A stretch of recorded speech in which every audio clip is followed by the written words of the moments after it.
اب آج کا میرا موضوع ہے شہادت علی رضی اللہ تعالیٰ عنہ۔ اصل میں حضرت علی رضی اللہ تعالیٰ عنہ کی شہادت بھی اسی الفتنۃ الکبریٰ کا تسلسل ہے۔ وہ جو عبداللہ ابن سبا کا پیدا کردہ عظیم ترین فتنہ تھا، اسی کا ایک نتیجہ حضرت علی کی شہادت بھی ہے، لیکن وہ بات ذرا تفصیل سے سمجھنی ہوگی۔ اور اس کے لیے میں ممنون احسان ہوں، حال ہی میں ایک کتاب چھپی ہے، ڈاکٹر سید رضوان علی ندوی، وہ محقق ہیں تاریخ کے، انہوں نے بڑی تاریخی تحقیق کے بعد جو باتیں بیان کی ہیں وہ میں آپ کے سامنے رکھ رہا ہوں۔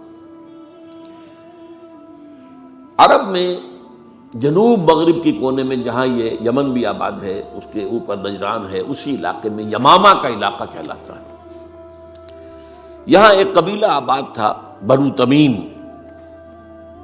یہ جو لوگ تھے بڑے کرخت مزاج، جنگجو، اکھڑ، ضدی، اور جس بات کو ایک دفعہ مان لے اس پر اڑ جانے والے اور مر مٹنے والے۔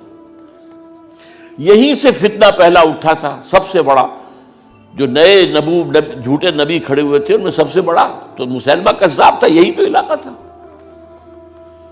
اور اس کے خلاف اس فتنے کی سرکوبی میں کتنے صحابہ، 1200 صحابہ ایک جنگ کے اندر شہید ہوئے، جن میں 500 جو ہیں وہ حفاظ تھے رضی اللہ تعالیٰ عنہ اجمعین۔ تو یہ لوگ جو یہ تھے بڑے زوردار تھے۔ اس قبیلے کے بارے میں حضرت عمر رضی اللہ تعالیٰ عنہ نے ایک بڑی عجیب حکمت عملی اختیار کی۔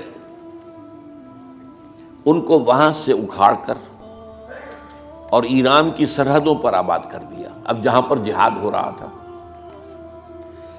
تاکہ ان کے اندر جو یہ جنگجوئی ہے یہ اب اس مقصد کے لیے استعمال ہو، اب وہ دارالاسلام کی توسیع کے مقصد کے لیے استعمال ہو، اور وہ ہوئی۔ حضرت عمر نے 2 چھاونیاں بنائی تھی رضی اللہ تعالیٰ، کوفہ اور بصرہ، کیونکہ ظاہر بات ہے کہ اب جو اسلام کا دائرہ پھیل رہا تھا اور اسلامی حکومت پھیل رہی تھی، اور زیادہ تر جو ہے مشرق کی طرف پھیل رہی تھی، ایران اور خراسان وغیرہ کی طرف، تو اب مدینے سے اس کا کنٹرول اتنا آسان نہیں تھا، فاصلہ تھا، تو چھاونیاں بنائیں تاکہ یہ اس سرحد کے اوپر یہ موجودہ مرکز رہے، یہاں فوجیں موجود رہیں، کہیں کوئی بغاوت ہو تو اس کو کچلنے کے لیے وہ قوت فوری طور پر دستیاب ہو سکے۔ یہ لوگ ہیں کہ جو عبداللہ ابن سبا کی فتنے سے سب سے زیادہ متاثر ہوئے۔ ان کی مزاج میں وہ کجی تو تھی نا۔ حضرت عمر بھی ان کا جو ایک مضبوط کنٹرول تھا انہیں دبائے رکھا ہے، اور ان کا رخ جو ہے ایک دوسری طرف موڑ کر اس سے اسلام کو فائدہ پہنچایا۔ لیکن اس کے بعد جب فتنہ جو آیا یہ عبداللہ ابن سبا، تو سب سے بڑھ کر یہی لوگ اس کے ماننے والے، اور انہی میں سے وہ لوگ تھے جنہوں نے جانیں بھی دے دی ہیں، جنہیں حضرت علی نے زندہ جلایا ہے، اس لیے کہ وہ کہتے تھے کہ علی خدا ہے۔ اے علی تم خدا ہو، تم ہمیں آگ میں جلا رہے ہو، یہ تو تم ہمارا امتحان لے رہے ہو۔ وَلَنَبْلُوَنَّكُمْ بِشَيْءٍ مِّنَ الْخَوْفِ وَالْجُوعِ وَنَقْصٍ مِّنَ الْأَمْوَالِ وَالْأَنفُسِ وَالثَّمَرَاتِ، اب وہ اس آیت کو اپنے اوپر منطبق کر رہے ہیں۔ تو یہ جو کرخت لوگ تھے، انہوں نے در حقیقت جو ہے عبداللہ ابن سبا کے کردار میں سب سے بڑا رول پلے کیا، اور انہی کے ہاتھوں حضرت عثمان شہید ہوئے رضی اللہ تعالیٰ۔ اور اس کے بعد انہوں نے حضرت علی رضی اللہ تعالیٰ عنہ کو اپنے گھیرے میں لے لیا، کیونکہ انہی کی کثیر تعداد موجود تھی مدینے میں جب حضرت عثمان شہید ہوئے۔ اس کے بعد اب ظاہر بات ہے کہ کوئی نہ کوئی تو خلیفہ ہونا چاہیے تھا۔ حضرت طلحہ سے کہا گیا، انہوں نے معذرت کر لی، حضرت زبیر سے کہا گیا، انہوں نے معذرت کر لی۔ اب ظاہر بات ہے کہ حضرت علی آخر امت کو چھوڑا تو نہیں جا سکتا تھا بغیر امام کے، انہوں نے قبول کر لی، اگرچہ حضرت حسن روکتے رہے کہ ابا جان یہ ان لوگوں کی بیعت جو ہے آپ قبول نہ کیجیے۔ حضرت حسن تو ان میں سے ہیں جو حضرت عثمان کے دروازے پر کھڑے تھے پہرے دار کی حیثیت سے، حسن اور حسین رضی اللہ تعالیٰ عنہ، انہیں تو معلوم تھا فتنہ جو کون لوگ ہیں۔ اس کے بعد حضرت علی رضی اللہ تعالیٰ عنہ نے اسی حکمت سے، جس حکمت کے تحت حضرت عمر نے یہ چھاونیاں آباد کی تھی، دارالخلافہ بھی مدینے سے کوفہ منتقل کر دیا، تاکہ پورے عالم اسلام کو کنٹرول کیا جا سکے اس مرکز کے ساتھ۔ اس کا نتیجہ یہ نکلا کہ اب گویا کہ حضرت علی کے گرد ان لوگوں کا گھیراؤ مکمل، کوفے میں یہی تو آباد تھے، کوفی یہی تو تھے، حضرت عمر نے انہیں لا کے یہاں آباد کیا تھا۔ جب حضرت علی نے کوفے کو اپنا دارالخلافہ قرار دیا تو گویا کہ ان کا پھر عمل دخل بہت بڑھ گیا۔ ایک طریقے سے یوں کہا جا سکتا ہے کہ انہوں نے اب حضرت علی رضی اللہ تعالیٰ عنہ کو اپنے محاصرے میں لے لیا۔ چنانچہ جنگ جمل کے موقع پر یہ ہوا ہے کہ صلح ہو گئی تھی، حضرت عائشہ رضی اللہ تعالیٰ عنہ کے جو نمائندے تھے اور ادھر سے حضرت علی، صلح ہو گئی تھی، طے ہو گیا تھا کہ ہاں قاتلین عثمان کو جو ہے اس کو سزا دی جائے گی، قصاص لیا جائے گا حضرت عثمان کی قتل کا۔ لیکن ان لوگوں نے 10,000 آدمی کھڑے ہو گئے کوفے کے اندر، ہم سب قاتل ہیں عثمان کے، لوگ قصاص ہم سے اگر لے سکتے ہو، جس کے نتیجے میں اور انہوں نے جنگ شروع کر دی۔ اور جب جنگ شروع ہو جائے تو پھر اس کے بعد تو کوئی نہیں دیکھ سکتا کیوں شروع ہوئی، کیسے شروع ہوئی، کس نے شروع کی۔ اب تو یا مارو یا مرو، دو ہی باتیں ہوتی۔ 10,000 مسلمان ایک رات میں شہید ہوئے جنگ جمل میں۔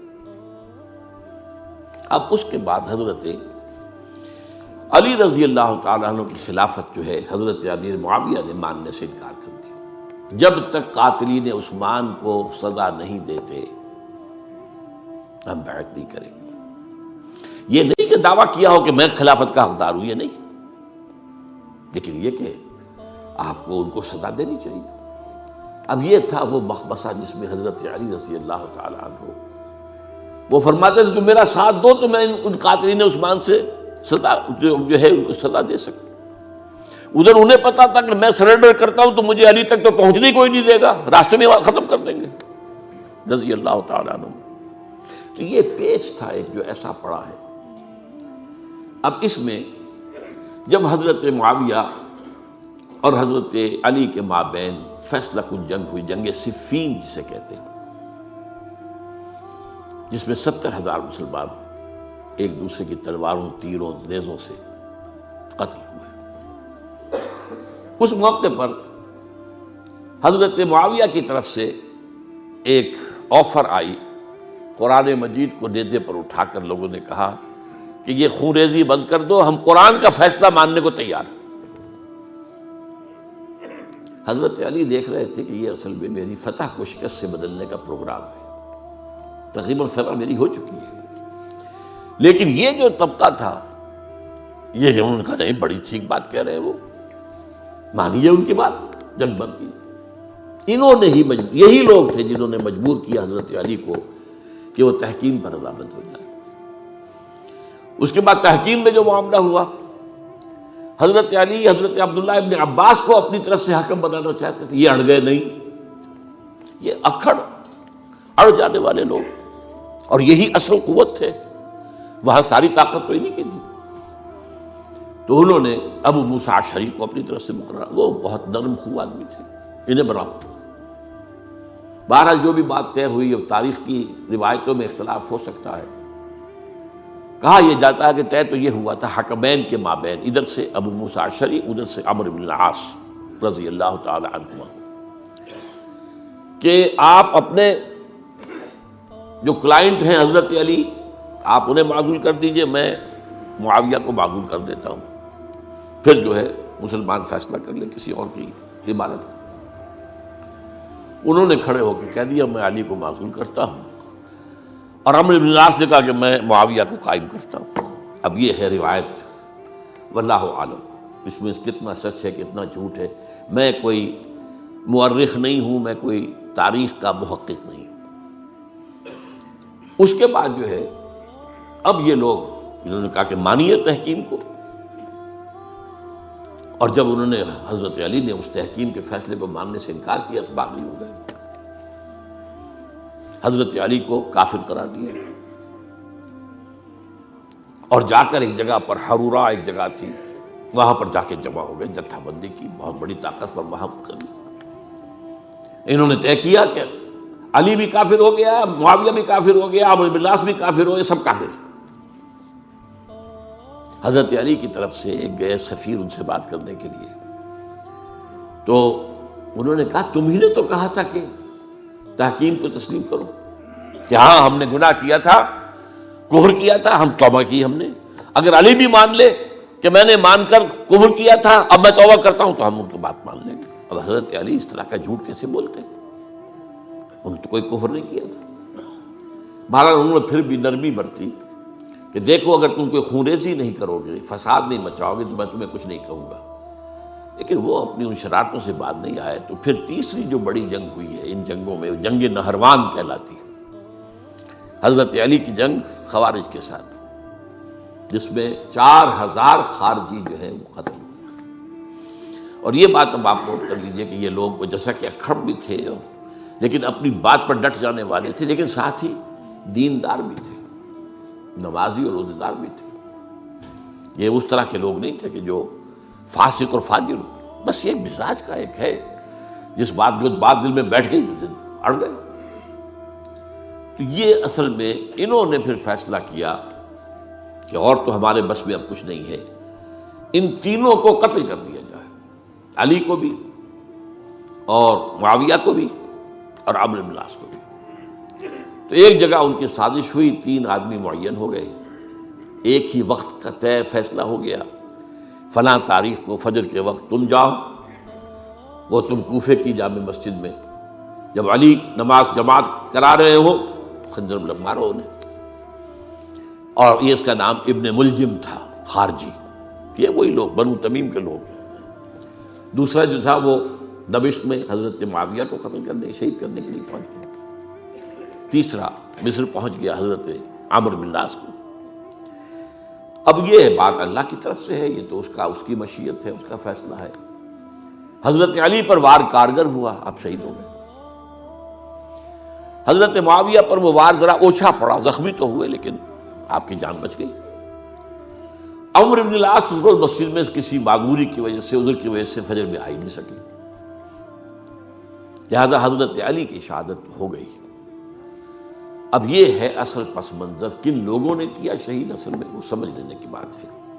یہ خوارج نے شہید کیا، لیکن خوارج کا فتنہ سبائی فتنے ہی کا آف شوٹ ہے، اسی کے ذیل میں ہے، اسی کی ایک شاخ ہے، اسی کا ایک نتیجہ ہے.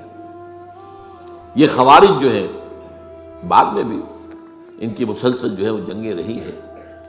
بہرحال اس صورتحال کو یہ سمجھ لیجئے کہ یہ خلفائے ثلاثہ رضی اللہ تعالی عنہ، حضرت عمر شہید، عثمان شہید، علی شہید. عجیب بات ہے کہ تینوں کا نام عین سے شروع ہوتا ہے، عمر عین سے، عثمان عین سے، علی عین سے. تینوں شہید ہوئے ہیں. لیکن یہ کہ یہ ہے تاریخی پس منظر.